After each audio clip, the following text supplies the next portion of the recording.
Ang sarap pala nito.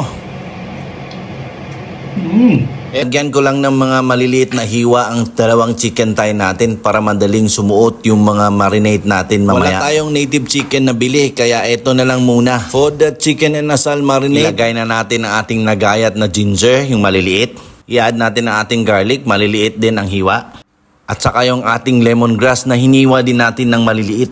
Naglagay tayo ng 1 teaspoon black pepper. At dahil wala tayong limonsito dito, naglagay tayo ng lemon lime 2 kutsara. At nilagay natin si Boss Toyo, 2 kutsara din. Add tayo ng oyster sauce, 1 kutsara lang. At nagdagdag tayo ng mga 1.5 kutsara ng red sugar. Para mas sumarap, nag-add tayo ng 1/2 cup ng Sprite. At nilagay natin sa fridge ng at least 12 hours or overnight.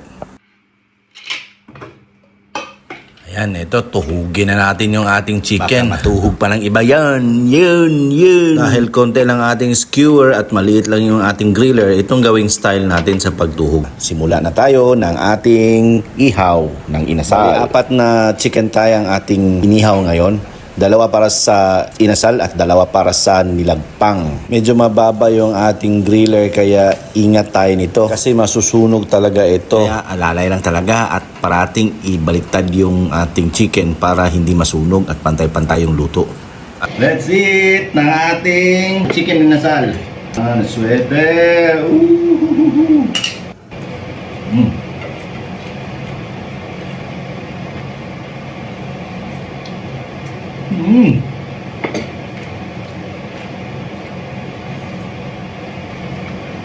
Harap.